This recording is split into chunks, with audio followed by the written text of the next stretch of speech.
And we are joined by the Vice Chair of the Charleston County School District Board of Trustees, Reverend Dr. Eric Mack. Reverend Mack, tonight, when you hear about the budget, first reading was passed tonight. Budget season is always a huge deal for public agencies, maybe magnified a bit more because we're talking about public education. You gave an impassioned talk tonight about what you're hoping this budget will do and where you believe the resources need to go. Can you kind of look back and reflect on what you talked about and what you are hoping this budget will accomplish and what needs to be in the budget? So tonight was a great move as far as educating our children in Charleston County School. As we begin to look at the budget, our staff has done an extensive research on areas that need to be funded and areas that need to be implemented in making sure that we educate every child in Charleston County.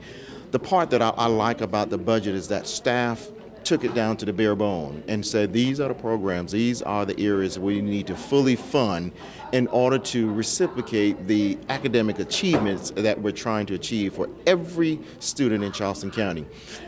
How I see the budget is that we have to begin to look at what we need to do to make sure that every student, every child is educated.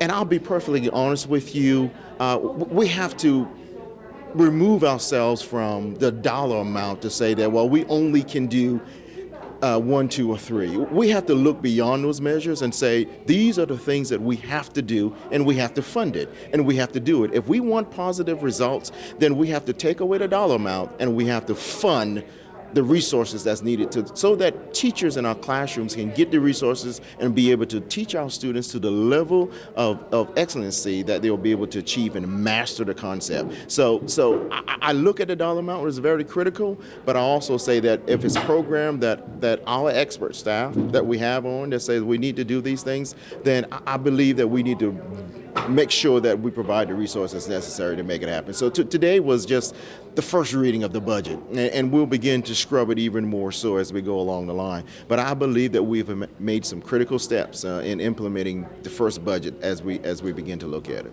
Another major step taken tonight was the official approval to authorize district staff to negotiate with the law enforcement agencies and municipalities in Charleston County when it comes to providing a school resource officer in every single one of our schools. Why is that so critical? Why is the board united on this initiative? Safety is a major component in making sure that our kids are safe. When parents send their kids to school every day, they expect them to come back in the manner in which they send them as far as safety is concerned.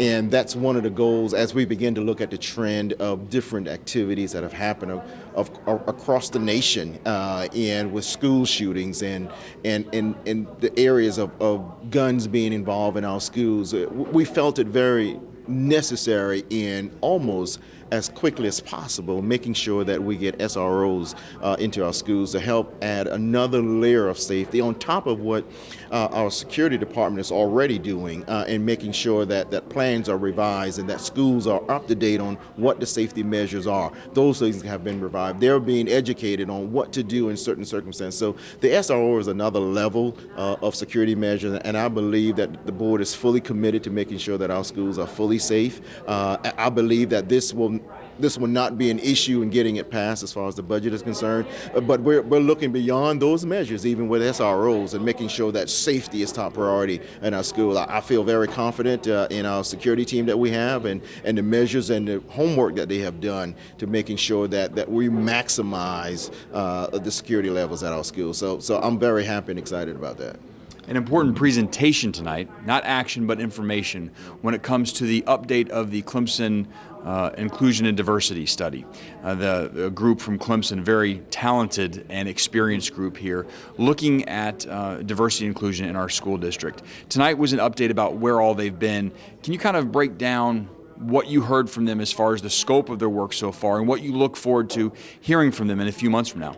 So tonight's presentation was incredible on the number of people and the vast majority of different areas and component of employees and community reps and the mayors and the PTA, the SICs that this group have already met with to try to get a sense of how they see education within Charleston County and how the relationship work. And so Clemson has done in-depth look and looking at multiple facets of different groups to try to bring together what are some of the core issues or problems or concerns or gains or that they see or improvements that we need to make moving forward. I'm excited about the report that's going to be coming here in the next few weeks and a conclusion at the end of June of just some highly recommendation with us moving forward. I think they have reached a great masses of people